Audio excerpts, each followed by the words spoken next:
Okay, we need significantly more politics in Star Wars so that I can relate to it.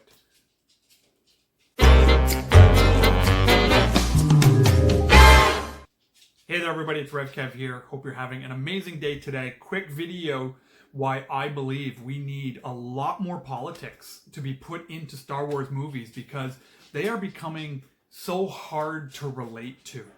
As a Canadian, I just cannot relate to Star Wars. I mean, all of this talk of a republic, you know, the old republic, the new republic, I don't understand republic. I'm a Canadian, I need a commonwealth. So they really need to move away from language of a republic and start bringing in language of a commonwealth so we as Canadians can understand. Also, with all of the medical treatment that we see in Star Wars, whether it was Luke Skywalker in a Bacta tank or whether it was Anakin Skywalker being reconstructed into Darth Vader, I mean, I just couldn't relate to those scenes because do they have to pay for that? Like, or is that like, is there health care that is being covered there? Like, I didn't see Luke Skywalker swiping his Ontario health card. And so I really think we need to see more government-funded healthcare in Star Wars so that it's relatable to me as a Canadian, because that's my world where I live in government-funded healthcare. And I also want to make sure that it is planet-run and not Galactic Senate-run, because, you know, it's got to be run by the territories, it's got to be run by the provinces, not by the federal government. So got to be state-run, provincial-run healthcare. We got to see more of that in Star Wars. Okay, if you can't tell, I'm being awfully tongue-in-cheek.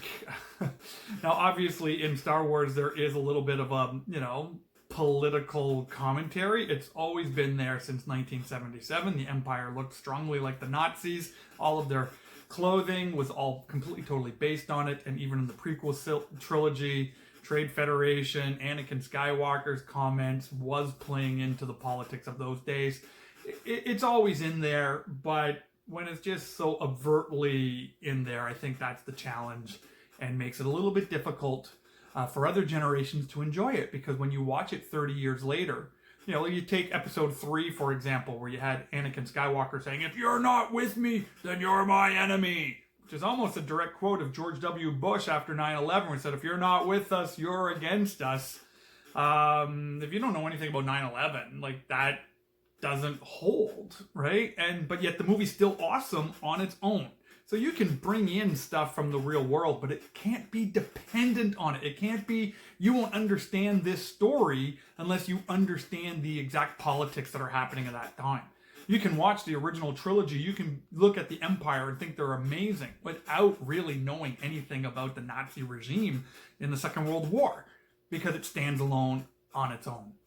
Influence, absolutely. Hardcore messaging to be avoided at all costs. Anyway, that's just my thought, and I'd love to know what you think about that. Put your comments in the comment section below. And as always, thank you for liking and subscribing to the channel. It means the world to me.